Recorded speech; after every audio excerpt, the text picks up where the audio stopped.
오늘은 시편 36편 말씀 통해 우리를 하나님의 뜻을 함께 살펴보며 기도의 제목을 잡고자 합니다. 시편 36편 표지어에 보면 여호와의 종 다윗의 시 인도자를 따라 부르는 노래라고 나옵니다. 다윗이 여호와의 종으로 소개됩니다. 이 종은 일하다 그리고 봉사하다 섬기다라는 뜻입니다. 주인의 지시를 받고 주인을 위하여 일하는 사람입니다.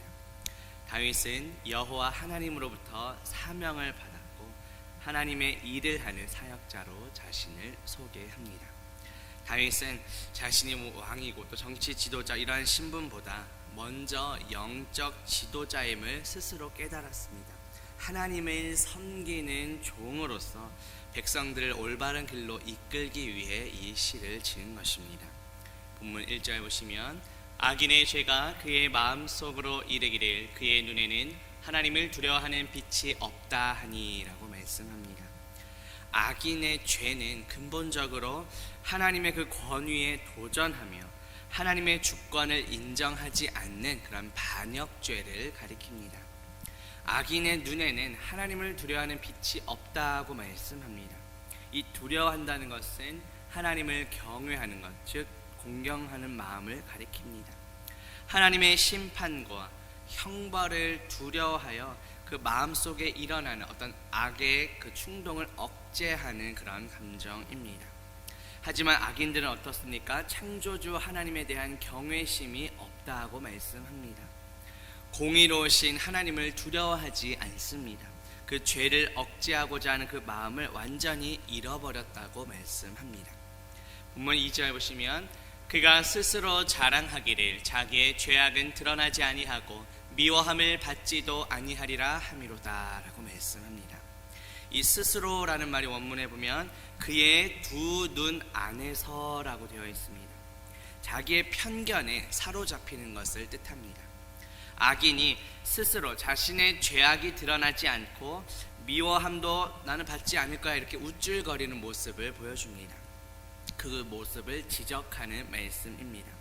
악인들은 죄를 회개하기보다는 충분히 자신의 죄를 숨길 수 있다고 생각하고 그렇게 행동합니다. 본문 3절 보시면 그의 입에서 나오는 말은 죄악과 속임이라 그는 지혜와 선행을 그쳤도다 라고 말씀합니다. 죄악은 공허하고 헛된 것을 의미합니다. 악인들의 그 입에서 나오는 말에는 진실함이 전혀 없다는 것을 나타냅니다. 악인들이 지혜롭게 행동하기를 그쳤다는 것은 하나님을 알아가고 하나님을 경외하기를 그쳤다는 뜻입니다.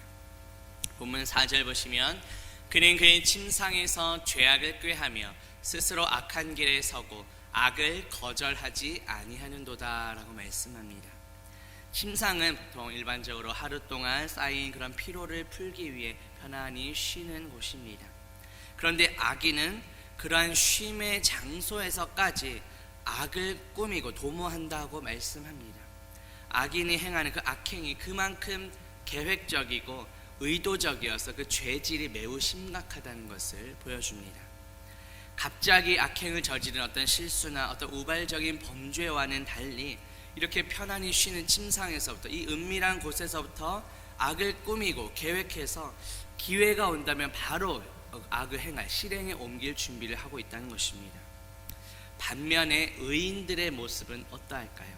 시편 63편 6절에 보면 내가 나의 침상에서 주를 기억하며 새벽에 주의 말씀을 작은 소리로 읊조릴 때에 하오리니 라고 말씀합니다. 악인들과 달리 의인들은 침상에서 쉼을 가질 뿐만 아니라 하루 일과를 돌아보면서 하나님을 기억하며 또 하나님께서 베푸신 은혜들을 묵상합니다. 새벽 기도의 자리가 이러한 자리가 되기를, 이러한 시간이 되기를 소망합니다. 예수 그리스도께서 베풀어 주신 그 은혜들을 기억하며 말씀을 붙잡고 묵상하며 기도하는 저와 성도님들 되시기를 주님의 이름으로 축복합니다. 본문 7절 보시면 하나님이여 주의 인자하심이 어찌 그리 보배로우신지요 사람들이 주의 날개의 그늘 아래에 피하나이다 라고 말씀합니다.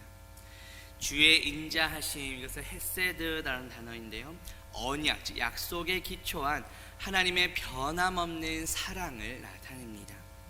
다윗은 그러한 주님의 인자하심이 보배롭다고 찬양합니다. 이 보배롭다는 것은 가치 있다, 귀중하다라는 의미입니다. 다윗에게 있어서 가장 귀중하고 가치 있는 것이 바로 하나님의 인자하심이었습니다.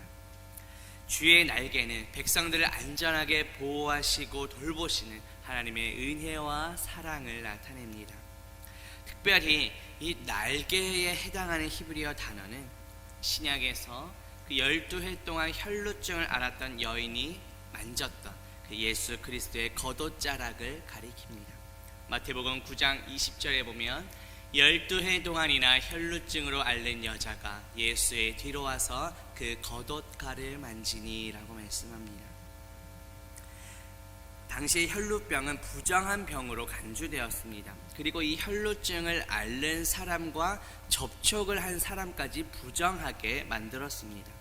그런데 혈루증을 앓는 여인은 예수님의 옷자락이라도 만지면 치유될 수 있을 것이라는 그 믿음을 가졌습니다. 그 믿음으로 나아갔고 예수님의 겉옷자락을 만졌습니다.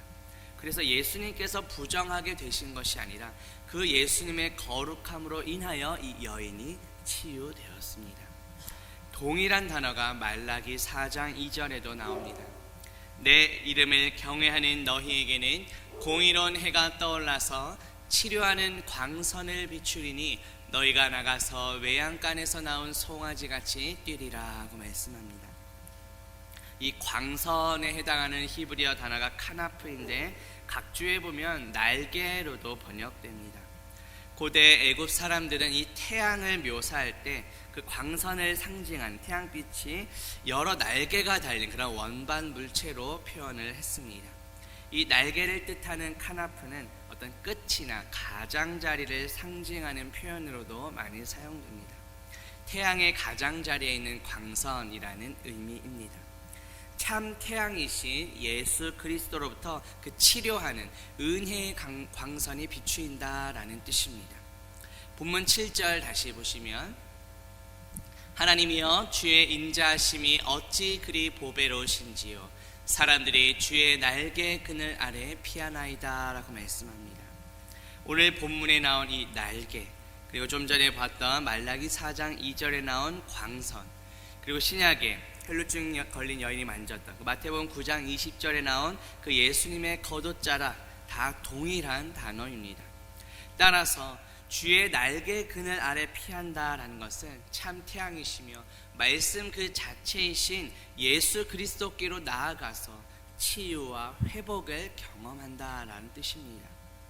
우리는 환난의 때에 어디로 나아가며 어디로 피하고 있습니까? 말씀 그 자체이시며 참 태양이신 그 예수 그리스도께로 날마다 나아가며 그 말씀을 붙잡고 그 안에서 참된 치유와 회복을 경험하는 저와 성도님들 되시기를 주님의 이름으로 축복합니다. 기도합니다.